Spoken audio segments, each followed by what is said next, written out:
Ibu bapak, saudara-saudaraku yang terkasih, adik-adik yang saya cintai, selamat pagi.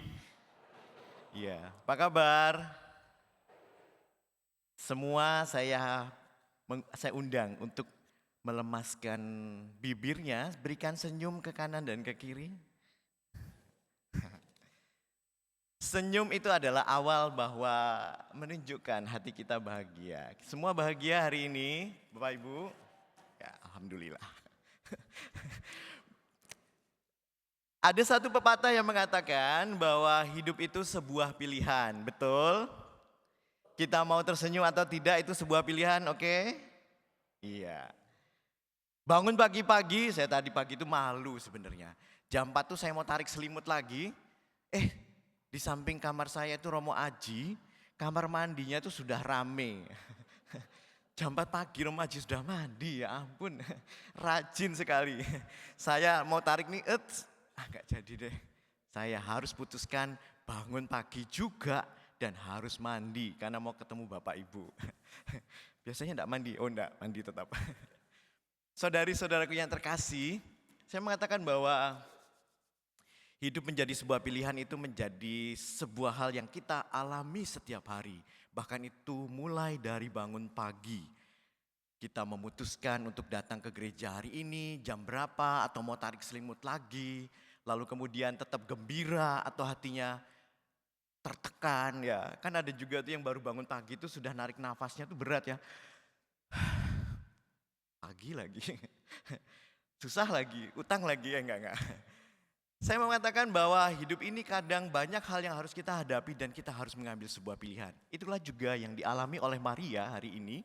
Bagaimana ketika semua orang pergi, anaknya sudah disalib, dan anaknya juga ya bentar lagi akan meninggalkan dia dan semua orang melarikan diri. Tapi Maria tetap berdiri di sana dengan tegarnya. Dia tahu Bapak Ibu ada hal yang bisa dikontrol dan ada hal yang tidak bisa dikontrol. Dia tidak mungkin menyuruh orang-orang itu, kalian kurang ajar ya, kalian berapa banyak yang sudah disembuhkan, diberi mukjizat. Dia tidak bisa melarang orang-orang itu untuk menganiaya anaknya.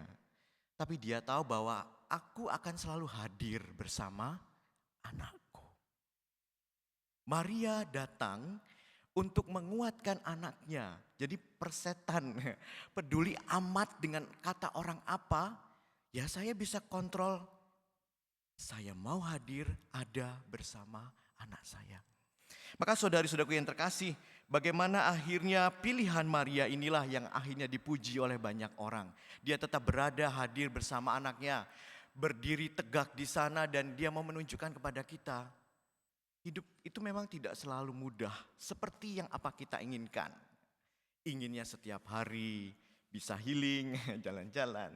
Setiap hari tidak merasakan beban hidup, ada masalah, it's okay lah.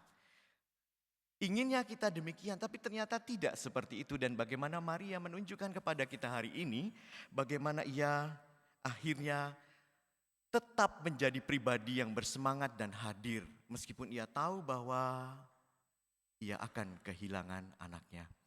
Maka dari saliblah kita ingat Maria membuat sebuah keluarga. Yesus mengatakan, ibu ini ya anakmu. Lalu kepada murid yang satunya dikatakan, nak inilah ibumu. Jadi dari salib Maria dalam arti ini Yesus dan kemudian membuat Maria punya sebuah keluarga. Keluarga yang artinya membuat dia akhirnya tahu bahwa ia tidak berjuang sendirian. Maka hari ini saudara-saudari yang terkasih, kita tahu bahwa disinilah di salib inilah, di bawah salib inilah lahir gereja kita. Lahir bukan karena sebuah hebatnya Yesus, tetapi lahir karena sebuah arti kesetiaan. Maria tetap memilih menjadi pribadi yang setia. Dan setia itulah yang akhirnya menjadi sebuah konsekuensi yang harus ia hadapi ketika melihat banyak hal yang tidak enak, ketika melihat banyak hal yang harus dihadapi dan tidak mudah, tetap menjadi setia, itulah menjadi pilihan Maria. Maka kita ingat hari ini bagaimana Maria Bunda Karmel, pelindung gereja kita, pelindung yang sungguh kita banggakan bahwa kita punya Maria yang menjaga kita. Maka Akankah kita terus menjadi orang yang merasa berjuang sendiri? Merasa hidupnya tuh, Tuhan saya kok merasa kesepian. Tuhan saya kok anak-anak saya pergi ke luar negeri semua, saya hidupnya sendirian. Akankah kita merasa berjuang terus sendirian padahal kita tahu kita punya gereja yang menjadi pelindung adalah Maria yang selalu setia dan memilih menjadi setia untuk menemani kita. Maka gereja atau kita yang dibentuk oleh Maria ini adalah diundang untuk menjadi murid-murid yang benar-benar sadar bahwa kita diundang untuk mengikuti Yesus sampai akhir untuk terus menjadi setia. Nah, maka saudara-saudaraku yang terkasih, memang ikut Yesus itu bukan soal bagaimana kita mendapatkan banyak mukjizat atau berapa banyak doa kita yang dikabulkan oleh Dia. Tapi pertama-tama bagaimana kita diundang untuk menjadi orang-orang yang terus menjadi setia. Kita tahu bahwa hidup tidak selalu mudah, tapi bagaimana kita tetap terus mau berjuang, tetap mau memberi senyum, tetap mau punya semangat hidup. Iya, Romo saya divonis penyakit dengan stadium 4. Tapi saya akan memilih tetap tersenyum dan gembira, ikut bahagia. Berapa banyak yang akhirnya kita sadar sungguh hari ini kita semua diundang untuk tahu bahwa hidup rumah tangga itu kadang tidak baik-baik saja, relasi kadang sulit. Tapi berapa banyak dari kita yang tetap untuk menjadi setia dalam keluarga itu, berproses bersama dengan pasangan, dengan anak-anak. Berapa banyak juga dari kita yang tetap terus melayani di lingkungan-lingkungan kita. Yang kita tahu bagaimana kadang tidak dihargai. Sudah didatangi, tidak dibukakan pintu. Itu zaman saya dulu.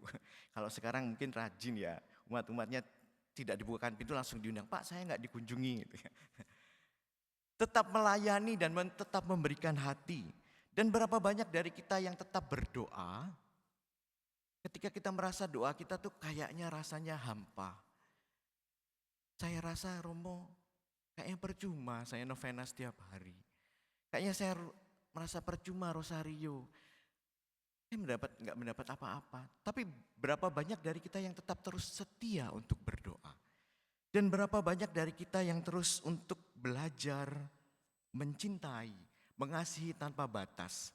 Meskipun kadangkala tidak dibalas cintanya, bertepuk sebelah tangan, bahkan mungkin ada yang dikhianati.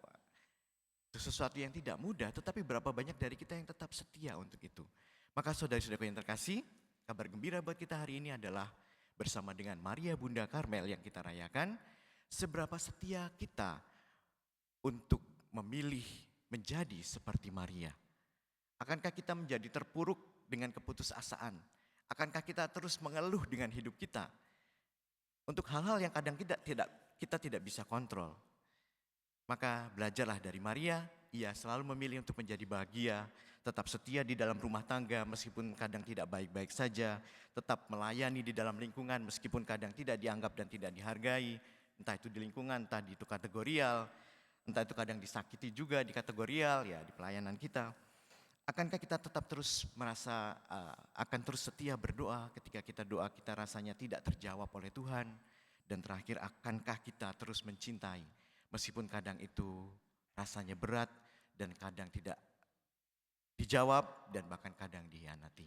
Semoga berkat kasih Tuhan menyertai kita semua dan akhirnya kita sadar sungguh bahwa arti hidup kita mengarahkan diri kepada teladan gereja kita, teladan hidup kita semua yaitu Maria yang selalu setia. Berkat kasih Tuhan menyertai kita semua. Amin.